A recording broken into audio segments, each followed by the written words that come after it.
पिताजी वो तो सर्वंतर्यामी है, केवल मेरा मालिक है ऐसा नहीं है। आपके अंदर भी बोलने की शक्ति उसी ने दी है, उसी के द्वारा प्रतिष्ठित है, उसी ने वो शक्ति दी है। और फिर उसी का नाम लेने में कैसा संकोच। वो तो सर्व अंतर्यामी है, सब जगह रहता है, कण कण में वास करने वाला। कि सूर्य अनेक फिरे कर्मागत पैपल सूर्य स्वाद का पुण्य ताल मजीरा बजाती फिरे मीरा मतवारी सिचा सिया राम कथा कितनों ने लिखी पर तुलसी जैसी मर्यादा का नरसिंह बसे प्रथम मन में पर कारण को पहला देखा।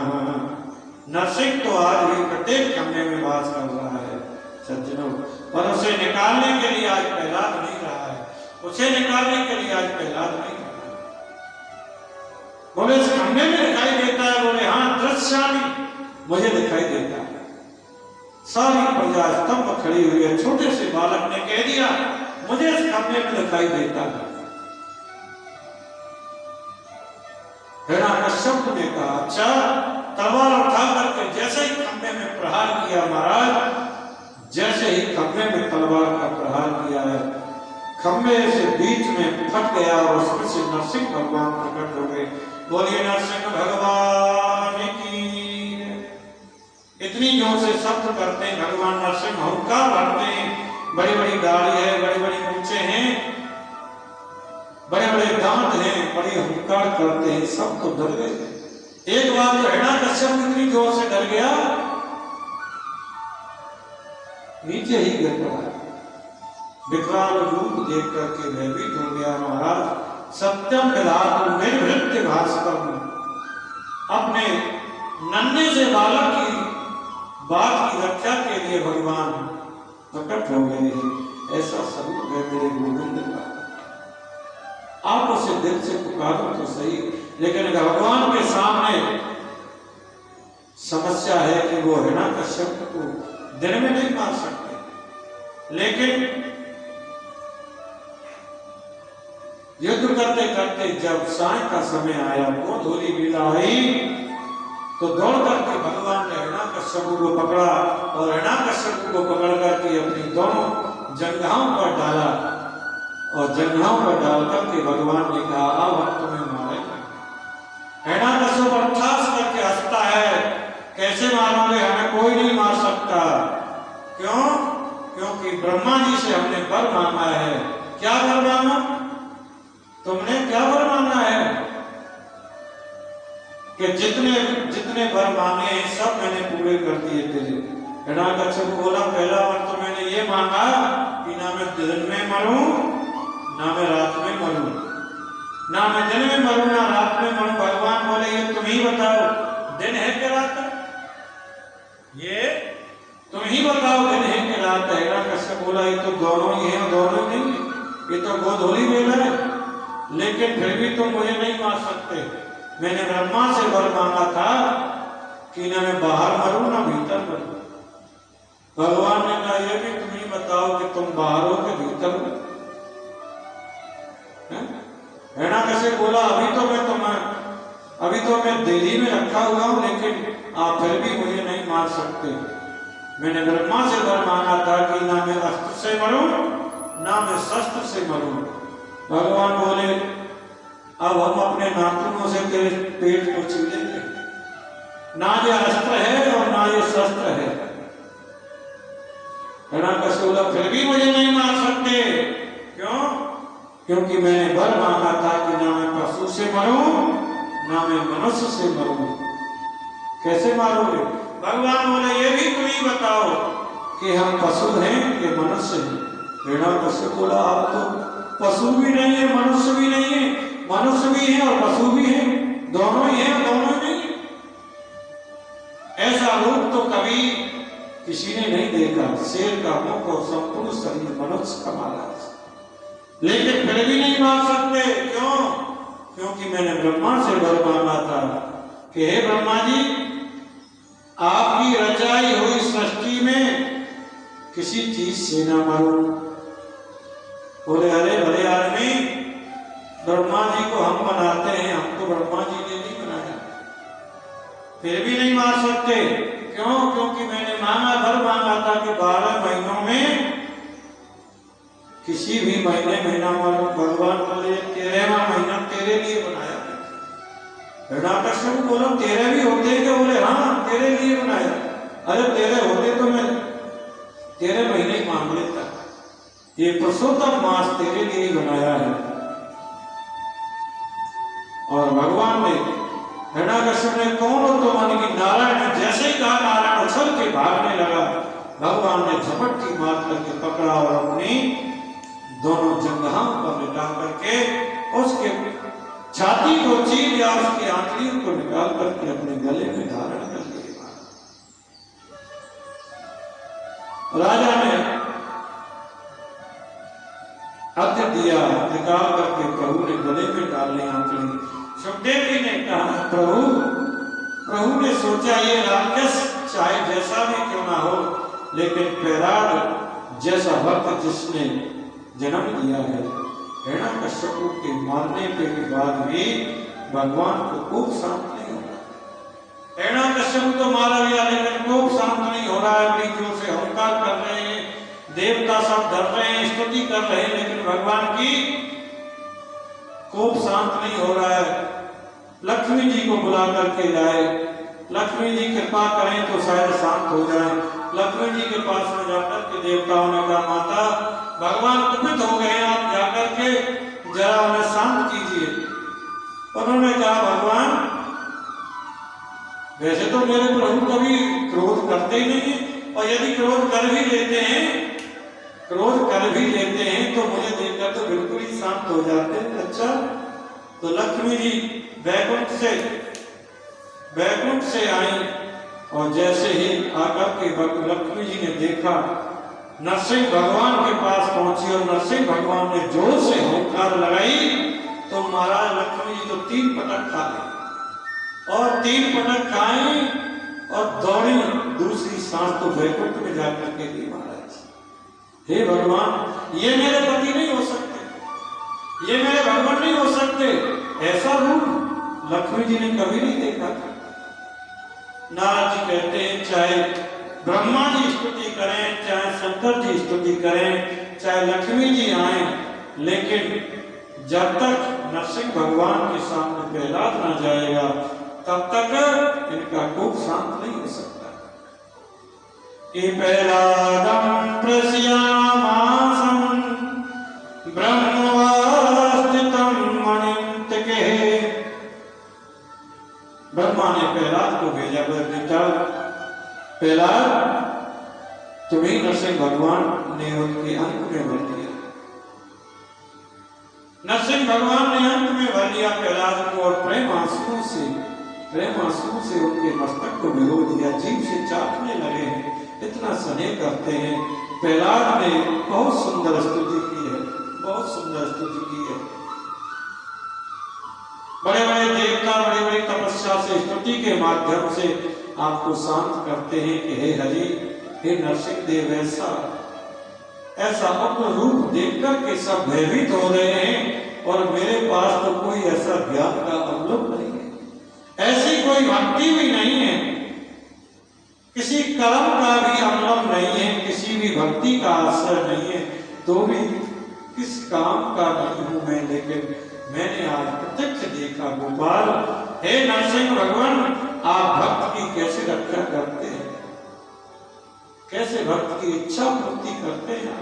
एक छोटे से बालक की मुख से निकली हुई वाणी को कैसे आप सत्य करते हैं।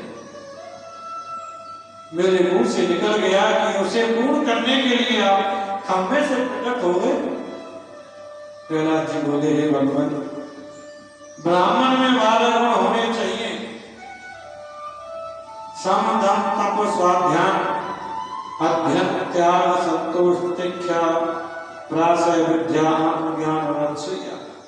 इन 12 गुणों से समन्वित ब्राह्मण यदि आपके चरणों का प्रीति नहीं करता तो वो ब्राह्मण ज्यादा बंधनी नहीं हो सकता। एक सभ्य जाति में जन्म लेने वाले व्यक्ति, कौल भील की जाति में जन्म लेने वाले व्यक्ति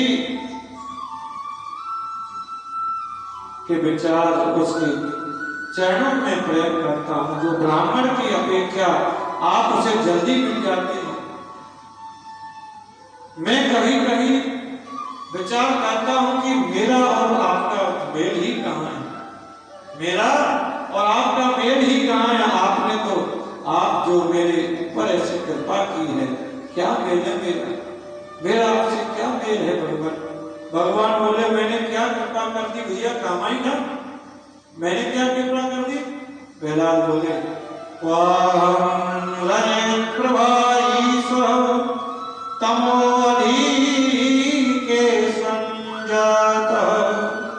प्रहलाद जी कहते हैं कहाँ रजोगुण से उत्पन्न तमोगुणी प्रवृत्ति वाला यह मेरा परिवार राक्षस जाति में जन्म है, राक्षस जाति में उत्पन्न, और मैं उस असुरी प्रवृत्ति का मनुष्य। कहाँ आपकी ऐसी दिव्य कृपा, जो सुख ब्रह्मा को नहीं मिलता, जो सुख शंकर को नहीं मिला, जो सुख माता लक्ष्मी को नहीं मिला, जो बल है जो आपने मेरे सिर पर रख दिया। कितना बड़ा सौभाग्य है मेरा, मुझे कितना सुख प्रदान किया है मुझे। किन शब्दों में मैं आपकी सराहना करूं महाराज, महिमा का वर्णन करूं। प्रहलाद जी कहते हैं मेरी परिस्थिति बड़ी विचित्र है, बन गई है कि जितनी इंद्रियां हैं ना, ये मनुष्य अपनी अपनी ओर खींचती हैं। जैसे किसी व्यक्ति की बहुत सारी स्त्रियां हों और वो सब अपनी अपनी ओर खींचती हैं, भगवान ऐसे ही ये इंद्रियां सब मुझे अपनी अपनी ओर आकर्षण करती हैं। ऐसी परिस्थिति बन गई है मेरी। सबसे खतरनाक इंद्री का नाम है जीव। शास्त्र कहते हैं जिसको इंद्रियों को जीतना है वो सबसे पहले जीव पर काबू करे, जीव पर काबू पाए। जीव का मतलब है भोजन पर काबू करना, खान पान पर नियंत्रण करना। जिसका खान पान पर नियंत्रण नहीं है वो भगवान की भक्ति में नहीं कर सकता। इसीलिए खान पान पर नियंत्रण, इंद्रियों पर नियंत्रण नहीं कर सकता है। प्रहलाद जी कहते हैं बस मुझे ये आशीर्वाद दे दो, प्रत्येक परिस्थिति में प्रत्येक इंद्रिय को मैं आप में लगा दूं बस, और आपकी महिमा गाता रहूं, बस यही चाहता हूं। सर्वत्र परमात्मा जिधर देखूं सिया राम ने सब जग जानी, करे प्रणाम जोर जगपानी। प्रहलाद जी जब स्तुति कर रहे थे तो नरसिंह भगवान बोले क्या वरदान मांगो बेटा, मेरा मन तुम्हें देने को है, कुछ वरदान मांग। प्रहलाद जी बोले मैं क्या मांगू, मुझे लोभ मत दीजिए, मुझे लोभ मत दीजिए, मुझे कोई वरदान नहीं चाहिए। संसार के लोग बड़े भोले हैं भगवान, आपकी थोड़ी सी स्तुति पूजा कर लेते हैं और आप कहते हैं वर मांगो, तो वो व्यक्ति की जितनी पहुंच होगी उतना ही तो वर मांगेगा। कोई धन मांगता है, कोई व्यापार मांगता है, कोई पुत्र मांगता है, कोई गाड़ी घोड़ा मांगता है, कोई मकान मांगता है, परंतु वो कोई नहीं मांगता जो मांगना चाहिए। इसलिए मनुष्य धोखे में रह जाता है। भगवान कहते हैं कि योग चाहे तो योग देगा और भोग चाहे तो भोग देगा, मुक्ति चाहे तो मुक्ति देगा, भक्ति तो लेन न देन करे कछु बापो नटारो जाए। परमात्मा कहते हैं जी मुझसे वैभव मांगता है मैं देता हूं, मेरा पीछा छूटा अच्छा हुआ। जीव ऐश्वर्य मांगता है मैं देता हूं, मेरा पीछा छूटा बढ़िया हुआ। चलो जीव मुझसे मांगता है, दौलत मांगता है दे देता हूं, मुक्ति मांगता है वो भी दे देता हूं, जितना कुछ मांगता है मैं सब कुछ दे देता हूँ। यदि मेरा भक्त कुछ नहीं मांगता उसे तो मैं अपने आप को दे देता हूँ, और गोविंद अपने आप को दे दे तो फिर किसी चीज की कमी रह सकती है क्या? किसी चीज की कमी रह सकती है क्या? प्रहलाद जी बोले मुझे कुछ नहीं चाहिए भगवान। भगवान बोले कुछ तो मांग बेटा, मैं देना चाहता हूँ। प्रहलाद जी बोले तो मुझे एक ही वर दे दो कि जीवन पर्यंत मैं आपसे कभी कुछ मांगू नहीं, जीवन पर्यंत मैं आपसे कभी कुछ मांगू नहीं, बस यही आशीर्वाद दे दो। कभी मांगने की इच्छा मेरे हृदय में आए ना, बस यही वर दे दो। परमात्मा से कुछ मांगोगे तो मांगोगे तो हमेशा घाटे में रहोगे, धोखे में रहोगे, और मांगोगे तो वही मिलेगा जो तुमने मांगा, और नहीं मांगोगे तो वो मिलेगा जो तुमने कभी सोचा नहीं होगा। इसलिए गोविंद से भी कभी मत मांगो। और मांगने से तो हम ये जताना चाहते हैं कि तुमको पता नहीं है हमें क्या चाहिए, तुम्हें मालूम नहीं है हमें क्या चाहिए। जो सारी दुनिया को चला रहा है, जो हमारे अंदर विराजमान है, क्या उसे मालूम नहीं है मुझे क्या चाहिए? मांगने से तो हम गोविंद को छोटा बना देते हैं। इसलिए गोविंद से भी कभी कुछ न मांगो, और मांगने बिना रहा ही नहीं जाता, तो गोविंद की भक्ति मांगो, बस और कुछ न मांगो, भक्ति मांगो बस।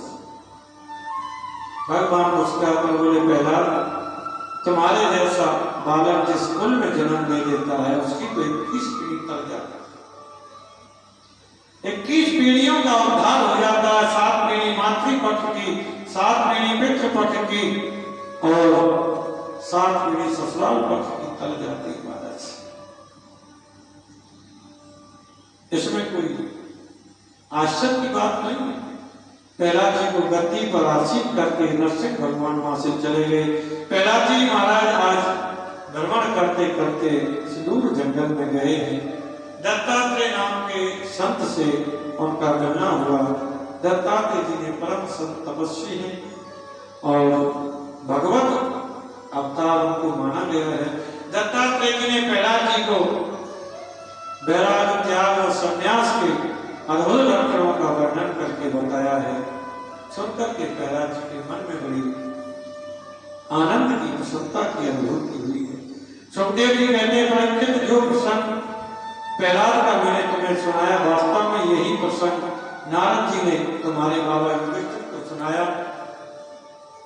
और इन समस्त प्रसंगों का मूल उद्देश्य क्या है? शास्त्र कहते हैं घर छोड़कर वन में जाने से जरूरी नहीं है, बल्कि भगवान भागवत में तो यहाँ तक लिखा हुआ है कि कोई व्यक्ति संत बन जाए, भगवा वस्त्र पहन ले, अन्न धन आदि सब त्याग कर देवे और एक आसन पर बैठ कर के 8 घंटे भजन करने के जो फल प्राप्त होता है, वही फल एक ग्रस्त व्यक्ति घर में झाड़ू लगाते वक्त प्राप्त कर लेता है। इसलिए ग्रस्त जीवन सर्वोपरि है। यह मानना ही होगा कि ग्रस्त ही से ब्रह्मचर्य प्रकट होते हैं, ग्रस्त जीवन से, ग्रस्तियों से ही सन्यासी प्रकट होते हैं, और ग्रस्तियों से ही अस्थियों का सत्कार होता है, ग्रस्तियों से ही संतों का सत्कार होता है। सुखदेव जी कहते हैं राजन, ग्रस्त जीवन आदर्शमय है, श्रेष्ठ है, लेकिन ग्रस्त जीवन श्रेष्ठ कब माना जाएगा?